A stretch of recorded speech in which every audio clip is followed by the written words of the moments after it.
Hello everyone, welcome to class series. और आज के इस वीडियो में हम जो दो टॉपिक्स की डिफरेंशिएशन जानने वाले हैं इस वीडियो के अंदर, वह टॉपिक्स है internal stakeholders and external stakeholders. ठीक है, और यहाँ पे हमने एक और कॉलम बना रखा है जो कि है बेसिस फॉर कंपैरिजन।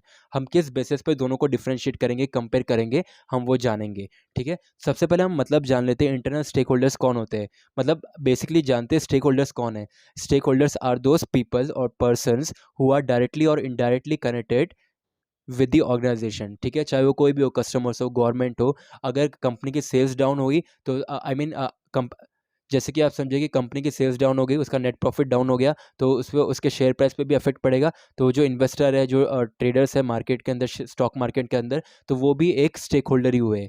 ठीक है, तो वहाँ पे भी अपन को आपको बस इतना ही समझना है कि जो भी पर्सन्स है, अगर उनको कंपनी से डायरेक्टली और इनडायरेक्टली इम्पैक्ट पड़ रहा है, ठीक है, या फिर वो अफेक्ट हो रहे हैं, ठीक है, तो वो बेसिकली कहलाएंगे यहाँ पे कहलाएंगे स्टेक होल्डर्स। शेयर होल्डर्स नहीं, स्टेक होल्डर्स। ठीक है, अब यहाँ पे हम दो चीज़ों को देखेंगे। दो टाइप्स के स्टेक होल्डर होते हैं, इंटरनल स्टेक होल्डर और external stakeholder. First one हम देखेंगे मीनिंग। बेसिस फॉर कंपैरिजन हम आई मीन फर्स्ट डिफरेंस है मीनिंग। हम देखेंगे इंटरनल स्टेक होल्डर्स में क्या दिया है।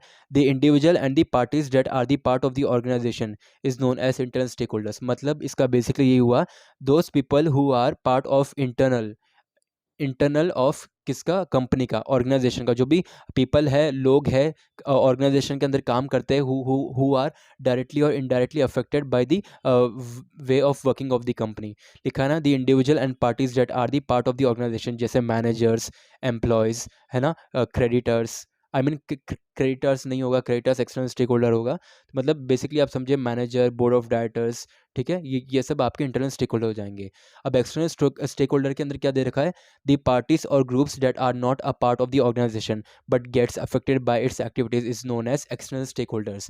मैं जैसे कि मैंने आपको बताया, अब एक्सटर्नल स्टेक होल्डर्स के अंदर क्या बोला है, those people who are not part of the organisation, मतलब वो बाहर के लोग होंगे। ठीक है, और those person who get affected by who gets affected directly और indirectly by the way of working. यहाँ पे लिखा है ना, but gets affected by its activities. जो भी कंपनी करती है उससे अफेक्ट होंगे ना, तो वो यहाँ पे एक्सटर्नल स्टेक होल्डर होंगे। एग्जाम्पल क्या क्या हो सकता है, बेसिकली अपना होगा आप माने सप्लायर्स, क्रिएटर्स, गवर्नमेंट, कस्टमर्स। ठीक है, तो ये बेसिकली अपना ये फर्स्ट कंपैरिजन है। सेकंड है नेचर ऑफ इम्पैक्ट।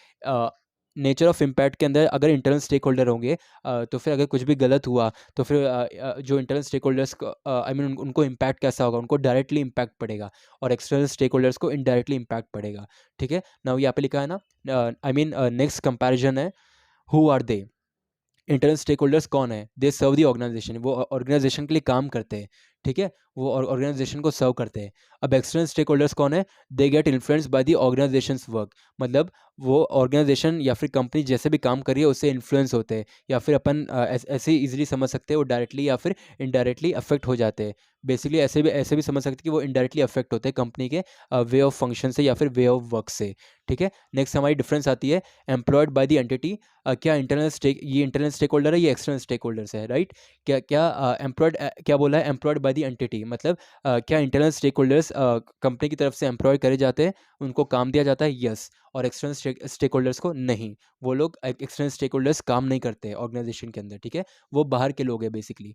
अब यहाँ पे नेक्स्ट डिफरेंस क्या दे रखा है, responsibility of the company towards them. Company की आई मीन जो कंपनी ऑर्गेनाइजेशन है उसकी रिस्पॉन्सिबिलिटी क्या बनती है इंटरनल स्टेक होल्डर पे, वो प्राइमरी है, मतलब फर्स्ट प्रायोरिटी है कौन, इंटरनल स्टेक होल्डर्स।